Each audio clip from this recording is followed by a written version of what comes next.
Voting से पहले कैराना में चढ़ा राजनीतिक संग्राम, इकरा हसन ने खोला नया मोर्चा। इकरा हसन ने बताया जीत का फॉर्मूला। कैराना सीट पर सियासी पारा चढ़ा।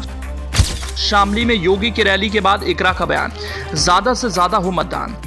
शामली में भले ही सीएम योगी ने रैली कर ली हो, लेकिन वहां की सियासी बिसात कुछ अलग ही मोड़ पर जा रही है, क्योंकि परिवार की विरासत को बचाने के लिए इकरा हसन ने मोर्चा खोल दिया है।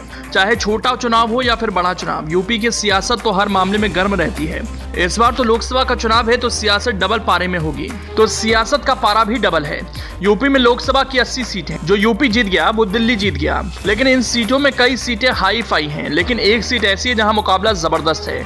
वो सीट है कैराना, जहां इस समय सियासी गलियारों में खूब पारा हाई है। वहीं शामली की सियासत में संग्राम मचा हुआ है। कैराना समाजवादी पार्टी प्रत्याशी और बीजेपी प्रत्याशी के बीच कड़ा मुकाबला है। एक तरफ जुबानी वार जारी है तो दूसरी ओर पलटवार जारी है। सपा प्रत्याशी इकरा हसन ने बीजेपी प्रत्याशी को हराने के लिए अपना एजेंडा क्लियर कर दिया है। इकरा हसन ने पूरा फॉर्मूला बताया कैसे वो इस चुनाव में जीत हासिल कर सकती हैं।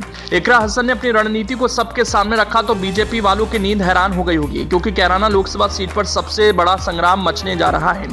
अपने समर्थकों से अपील करते हुए इकरा हसन ने कहा कैसे इस चुनाव में हम जीत सकते हैं। कुछ अपने लोग भी खड़े हैं, यानी इकरा हसन का पूरा रुख और मैसेज मुस्लिम कैंडिडेट पर था। इकरा हसन ने कहा कि सोच समझकर आप वोट देना। अपने भी कुछ लोग खड़े हैं, लेकिन समझदारी इसी में है जो भाजपा को हरा सके उससे वोट दें। गठबंधन इसीलिए बना है, बीजेपी की हार हो। हम सब मेहनत कर रहे हैं, जहां जरूरत रहेगी आप सब कार्यकर्ता हों, घर के लोग हों, आपको तो वोट निकलवाने हैं। हमारी जीत का अगर कोई हीरो बनेगा तो वो कार्यकर्ता है। इकरा हसन यही नहीं रुकी और फॉर्मूले को भी बता दिया कैसे इस चुनाव में जीता जा सकता है। इकरा हसन ने कहा कि वोट फीसदी जितना बढ़ेगा उतने ही हमारी जीत के चांस बढ़ेंगे। आपको 75 से 80% वोट पड़वाने हैं, मतलब साफ है। कैराना के रण में जद्दोजहद जारी है, इसके पीछे की पूरी रणनीति है जीत, क्योंकि इकरा हसन के सामने सियासी विरासत बचाने की भी चुनौती है, जिससे पार निकलना है। जीत चाहिए तो रणनीति धारदार होनी चाहिए। इकरा हसन ने इसीलिए बताया किस तरह से वोट फीसदी बढ़ाकर जीत हासिल की जा सकती है। अब चलिए आपको कैराना से इकरा हसन के प्रत्याशी होने के पीछे की रणनीति भी बता देते हैं। उत्तर प्रदेश में 19 अप्रैल को पहले चरण के मतदान में कुछ कैंडिडेट्स अपने परिवारों की राजनीतिक विरासत को बचाने की कोशिश करेंगे। इन कैंडिडेट्स के परिवार दशकों से राजनीति में सक्रिय हैं, लेकिन कुछ सालों में उनकी राजनीतिक किस्मत कुछ हद तक डूब गई।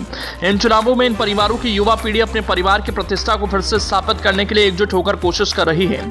ब्रिगेड की अगुवाई इकरा हसन कर रही हैं, जो समाजवादी टिकट पर कैराना सीट से इलेक्शन लड़ रही हैं। उनके दादा अख्तर हसन, पिता मुनव्वर हसन और मां तबस्सुम हसन कई बार इस सीट से जीत चुके हैं।